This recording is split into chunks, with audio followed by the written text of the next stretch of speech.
Thanks for tuning in. I'm Michael Watson, and this is the InfluenceWatch podcast. In this episode, the far left's self-appointed arbiter of hate groups ousts its co-founder, the SEIU's bank launches a campaign to defund the social conservative right, and the Democrats and their allies take aim at the delicate balance of power between America's federal states and the national electorate.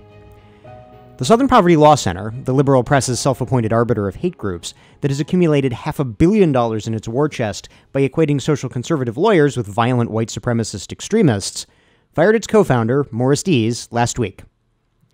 The SPLC did not say why Dees was fired, but its statements, quote, hinted at misconduct, referring to a failure to adhere to SPLC values, close quote, in the words of the Montgomery Advertiser.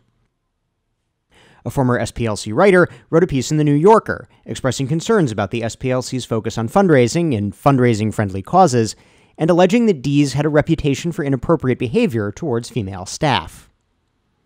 The SPLC hired Tina Chen, a Chicago attorney that the Montgomery Advertiser called, quote, well-versed in gender and racial equity issues, close quote, who was once chief of staff to Michelle Obama, to, quote, review its workplace environment and policies, close quote. This isn't the first time the SPLC has faced accusations of inappropriate conduct. A 1994 Advertiser investigation found former SPLC staffers alleged that Dees was a racist and behaved in a manner that made African-American employees feel, quote, threatened, charges that Dees denied. The Advertiser was apparently a finalist for a Pulitzer Prize for that investigation. Dees' ouster came after SPLC staff signed open letters protesting the treatment of non-white and female employees after the resignation of Meredith Horton, an SPLC senior attorney who is an African-American woman. Laying aside the question of the alleged hypocrisy, the SPLC has seen its image tarnished in recent years for its aggressive, and critics argue excessive, fundraising, and for tarring critics of progressive social policy as haters by association.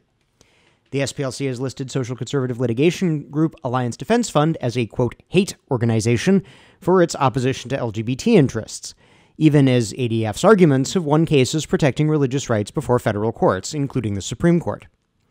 SPLC agreed to pay a $3 million settlement to Maajid Nawaz, a Muslim British liberal politician and former Islamist who repudiated extremism, for labeling Nawaz an anti-Muslim extremist. And in 2014, SPLC apologized for listing then-Republican activist doctor, now Secretary of Housing and Urban Development, Ben Carson, as an extremist watch list.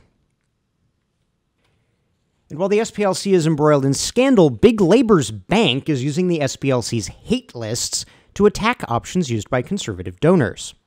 The left-wing campaign seeks to get commercial providers of so-called donor-advised funds to ban contributions to groups placed on lists created by the SPLC and other left-wing organizations. Tying the union labor to the campaign by Amalgamated Foundation gets a bit confusing because the union control comes through a network of organizations. Amalgamated Charitable Foundation is a charity associated with Amalgamated Bank, an ideologically progressive financial institution long associated with the labor union movement. Amalgamated Bank is owned by Workers United, a labor union descended from the various New York City garment worker unions. Workers United's national president and national secretary-treasurer sit on the Amalgamated Bank board. Workers United is a division of the Service Employees International Union, created by a schism in the Unite Here labor union engineered by former Workers United president Bruce Rayner in 2009.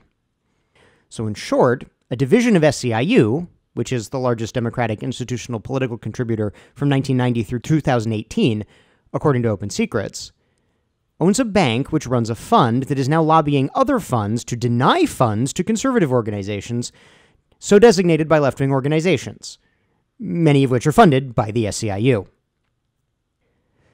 The campaign concerns so-called donor-advised funds, which Amalgamated Charitable offers.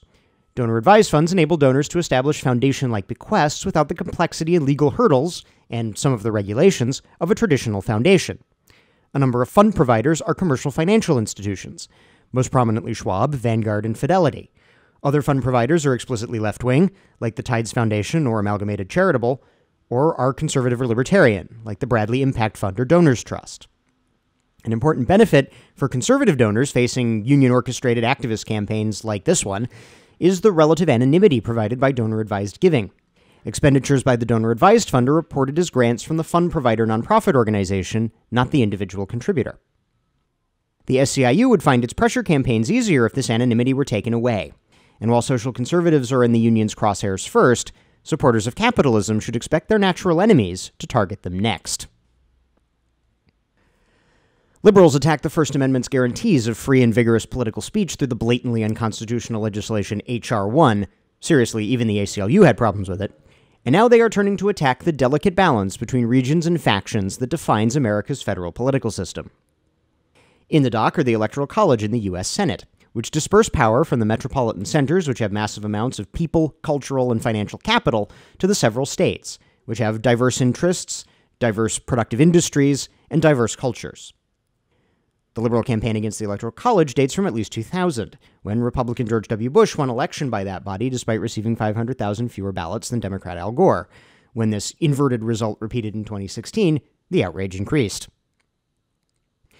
If the so-called popular vote, the national aggregate vote, isn't a competition with a meaningful prize, so we can't know with certainty who would win in any given election, were to decide the chief executive, the U.S. would not be joining an overwhelming Democratic consensus. Among rich, developed OECD countries and other democracies bigger than the state of California, only the Philippines, Mexico, and South Korea elect their national leaders by plurality. Most of these prominent democratic countries use some kind of multi-party proportional system, and the U.S.'s Electoral College resembles the constituency winner-take-all system used by India, the United Kingdom, and Canada. It's just that the Electoral College isn't also the national legislature. Separation of powers and all that. Countries which do use a national popular vote typically require an outright majority, 50% plus 1, to avoid a runoff, and if no candidate received an outright majority, which neither Bush nor Gore, nor Clinton nor Trump did, would require a second round of voting to determine the winner. Leading the campaign for plurality voting, the Mexico-style system, for president are the Institute for Research on Presidential Elections and National Popular Vote, which are advocating state-level legislation to award electors to the plurality winner. Supposedly, this would take effect when states holding a majority of electoral votes pass an interstate compact. There is some question as to whether this is even legal. Historically, states have had authority to change how they choose their electors, but subsequent constitutional amendments have called that authority into question. And interstate compacts must be ratified by Congress. Targeting the Senate is a much less organized effort, but one that has received support from influential sources. Stand Up Ideas, a Hewlett Foundation-funded, nominally conservative organization led by former presidential candidate Evan McMullin, and Protect Democracy Project, a Hewlett Foundation-funded liberal organization, challenged the Senate and Electoral College for, quote, denying the majority the ability to govern, close quote. For one thing, don't tell me you're defending norms while you call for fundamental overthrow of the constitutional order. But substantively, the lefts and Stand Up Ideas focus on the majority, as if popular majorities never shift, coalitions never fluctuate, and Harold Macmillan's events, dear boy, events have no impact on political victories and defeats, shows a failure to understand the importance of balancing factions that exists throughout the American federal system. The constitutional framers, especially James Madison, worried that an organized interest, a faction, could use the government to run rampant over the rest of the republic. And while a system could be created that paralyzed the government by requiring too much consensus to operate, hello Articles of Confederation, the framers sought balance between majority rule and minority rights.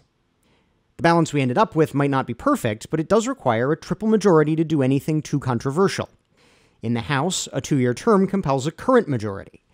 This is moderated by the Senate with a 6-year term and state equality, requiring a diversity of regions and some consistency in a majority over time.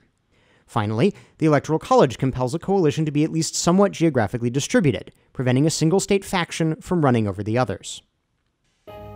That's our show for this week. If you're listening to this on YouTube, we encourage you to subscribe on iTunes or Stitcher, and if you have subscribed, thank you, and please leave us a 5-star rating. We'll see you next week.